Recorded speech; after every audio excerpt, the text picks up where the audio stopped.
નમસ્કાર દર્શક મિત્રો, હું છું જયશ્રી પરીખ. તુફાન એસબી ન્યૂઝમાં આપની સાથે. તો જોઈએ આજના વિશેષ સમાચાર. કેન્દ્ર સરકારના 11 વર્ષ પૂર્ણ થવા મામલે ભાજપની પ્રેસ. મહેસાણા કમલમ ખાતે પ્રેસ યોજાઈ. રાજ્ય સરકારના મંત્રી અને મહેસાણા જિલ્લાના પ્રભારી જગદીશ વિશ્વકર્મા ઉપસ્થિત રહ્યા. સાંસદ હરિભાઈ પટેલ, ધારાસભ્ય મુકેશભાઈ પટેલ, ઊંઝા ધારાસભ્ય કિરીટ પટેલ, ધારાસભ્ય CJ ચાવડા, ધારાસભ્ય સુખાજી ઠાકોર અને દૂધસાગર ડેરીના ચેરમેન અશોક ચૌધરી ઉપસ્થિત રહ્યા. પ્રભારી વર્ષાબેન દોશી અને જિલ્લા ભાજપ પ્રમુખ ગિરીશભાઈ રાજગોરની ઉપસ્થિતિ રહી. મંત્રી વિશ્વકર્માએ કહ્યું, 11 વર્ષની સિદ્ધિઓ માત્ર એક પ્રેસથી ન કહી શકાય. 11 વર્ષમાં અનેક સિદ્ધિઓ મેળવી છે. વડાપ્રધાને 11 વર્ષમાં ભારતને વૈશ્વિક સ્તરે ઓળખ આપી છે. વર્ષ 2014માં પહેલાનું ભારત અને તે પછીની યાત્રાની એક અલગ છાપ ઊભી થઈ છે. 2014 પહેલા કોંગ્રેસનું શાસન હતું ત્યારે માત્ર કોંગ્રેસ શોક સંદેશ આપતી હતી, પણ આજે નવો ભારત છે. ઘરમાં ઘૂસીને મારે છે. અનેકવિધ યોજનાઓ અંતર્ગત લોકોને લાભ મળ્યો છે. મહિલાઓને સાચા અર્થમાં સન્માન. 12 કરોડ કરતાં વધુ શૌચાલયનું નિર્માણ કર્યું. દેશમાં જનધન અંતર્ગત 50 લાખ ખાતા ખોલવામાં આવ્યા. 68 લાખથી વધુ લોકોને જામીન વગર લોન સહાય આપી. દુનિયાની સૌથી મોટી વીમા યોજના આયુષ્યમાન ભારતનો લાભ આપ્યો. Reporter Bhavin Bhavsar, Tufan SB news, Mehsana. ભારતના વડાપ્રધાન બન્યા અને 26 મે 2025ના રોજ મોદી સરકારને જ્યારે 11 વર્ષ પૂર્ણ થયા ત્યારે મોદી સરકારની સિદ્ધિઓ, 11 વર્ષની સિદ્ધિઓ તમારી સમક્ષ પ્રેસમાં મૂકું તો આખી સિદ્ધિઓ વર્ણવી શકું નહીં. પણ એવું થાય કે જે મુખ્ય બાબતો તમારે ધ્યાને મૂકીશ કે 11 વર્ષમાં ભારતને વૈશ્વિક મંચ ઉપર મજબૂત રીતે પ્રસ્થાપિત કર્યું, સમૃદ્ધ કર્યું. ભારતને એ દિશામાં ભારત આગળ જ્યારે વધી રહ્યું છે ત્યારે સૌનો સાથ, સૌનો વિકાસ, સેવા, સુશાસન, ગરીબ કલ્યાણ માટે મોદી સાહેબે કરેલા તમામ અકલ્પનીય કાર્યો છે મિત્રો. અને એવું કહું કે પહેલાંના વર્ષોમાં 2014 પહેલાં કોંગ્રેસના શાસનમાં જ્યારે ભારત ઉપર આતંકીય હુમલા થતા હતા ત્યારે કોંગ્રેસના શાસકો એ માત્ર શુભેચ્છા સંદેશથી સંતોષ માનતા હતા. પણ એ નયા ભારતે મોદી સાહેબની સરકારમાં એવું કહેવાય કે નયા ભારતે ઘર મેં ઘૂસ કે મારતા હૈ. ઉરીના હુમલા પછી સર્જિકલ સ્ટ્રાઇક હોય, પુલવામાના હુમલા પછી બારકોટ એર સ્ટ્રાઇક અને હાલમાં જ પહેલગામના હુમલા બાદ ઓપરેશન સિંદૂર. મિત્રો, આ બધી જ ઘટના એ ભારતની લશ્કરી તાકાત અને રાજકીય ઈચ્છાશક્તિ આપણને બતાવે છે. છેલ્લા 11 વર્ષમાં ગરીબોને સેવા, વંચિતોનું સન્માન એ સરકારનો મંત્ર રહ્યો છે. પ્રધાનમંત્રી ગરીબ કલ્યાણ યોજના અંતર્ગત લગભગ 81 કરોડથી વધુ લોકોને લાભાર્થીઓને મફત અનાજ પહોંચાડવાનું કામ કર્યું છે. મહિલાઓને સાચા અર્થમાં સન્માન આપવાનું કારણ 12 કરોડ શૌચાલયો બનાવ્યા છે. પ્રધાનમંત્રી આવાસ યોજના અંતર્ગત 4 કરોડથી વધુ આવાસો આપ્યા છે. પ્રધાનમંત્રી જનધન યોજના અંતર્ગત દેશભરમાં 50 કરોડથી વધુ બેંકના ખાતા ખોલવામાં આવે છે. પ્રધાનમંત્રી સ્વનિધિ યોજનામાં સામાન્ય નાના લારી ગલ્લાવાળાનું એમનું કોણ, એમનું ગેરેન્ટર કોણ?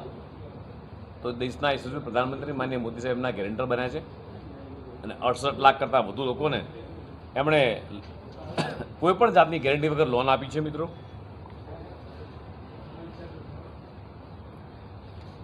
વિશ્વની સૌથી મોટી એ હેલ્થકેર વીમા યોજના એટલે આયુષ્માન ભારત દેશના 55 કરોડ કરતાં વધુ વ્યક્તિઓને એ મફત આરોગ્યનો લાભ મળ્યો છે. 70 વર્ષથી વધુ વયના વરિષ્ઠ નાગરિકોને આયુષ્માન ભારતનો લાભ મળ્યો છે. PM કિસાન સન્માન નિધિ અંતર્ગત ડીબીટી મારફતે લગભગ 3.7 લાખ કરોડ રૂપિયા સીધા ખેડૂતોના ખાતામાં જમા થયા છે. સન્વિત યોજના અંતર્ગત ગ્રામીણ નાગરિકોને પોતાની સંપત્તિની માલિકીનો પુરાવો આપવા પ્રોપર્ટી કાર્ડ જે થકી લોન તેમજ અન્ય નાણાકીય લાભો મળી રહે એના પુરાવા અને બધું આપવાનું કામ કર્યું છે.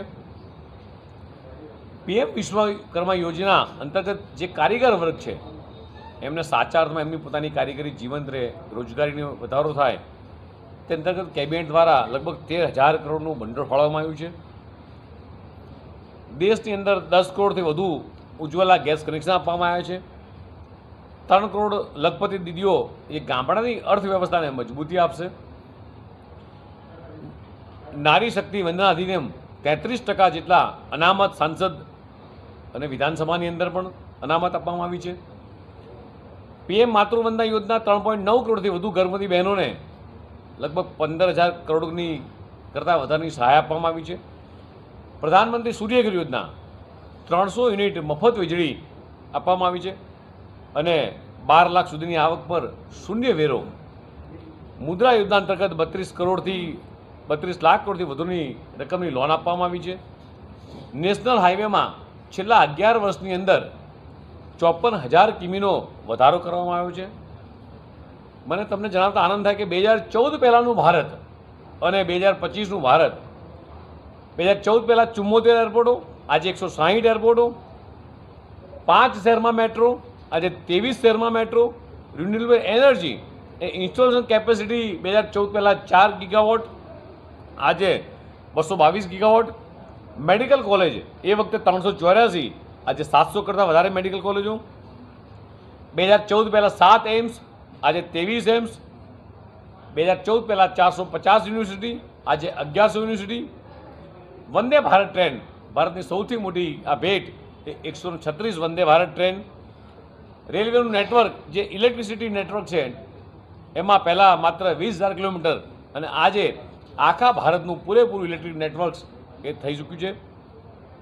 એક સૂર્ય એક વિશ્વને એક ગ્રીડ, એક સૂર્ય એક એવા વિશ્વને એક ગ્રીડની ભાવનાને આકાર કરવા માટે એ વૈશ્વિક ગ્રીડ બનાવવાના જ્યારે પ્રયાસો ચાલુ છે ત્યારે મિત્રો મોદી સાહેબ એ દરેક ક્ષેત્રે જે રીતે વિકાસ કર્યો છે, ભારતના તમામે તમામ આસ્થાના કેન્દ્રો છે, ધાર્મિક સ્થાનો છે, એ બધી જ જગ્યાએ ધારો કે ભવ્ય રામ મંદિર હોય એનું નિર્માણ હોય, કાશી વિશ્વનાથ કોરિડોર હોય, મહાકાલ લોક હોય, અંબાજી, પાવાગઢ, સોમનાથ, આનો વિકાસ, આ ધાર્મિકતામાં વધારો થયો છે અને તમામ હિન્દુના ધાર્મિક રિલિજનો જે ડેવલપ કરવામાં આવે છે એના કારણે ભારતમાં પ્રવાસનમાં પણ વેગ મળ્યો છે. મોદી સાહેબે ભગવાન બિરસા મુંડાના સન્માન આદિવાસી ગૌરવ દિવસની ઉજવણી કરી છે. 2014 પહેલાં 2G સ્કેમ, CWG સ્કેમ, કોલસા સ્કેમ જેવા કૌભાંડો હતા, જ્યારે આજે છેલ્લા 11 વર્ષમાં એ ઝીરો સ્કેમ અને પારદર્શક સરકાર એક જવાબદાર સરકાર તરીકે સાબિત થયું છે. મિત્રો અમારા તુફાન એસબી ન્યૂઝમાં વધુ સમાચાર જોવા માટે યુટ્યુબને લાઇક અને સબસ્ક્રાઇબ કરો અને હા, સાથે ઇન્સ્ટાગ્રામને ફોલો કરવાનું ભૂલતા નહીં.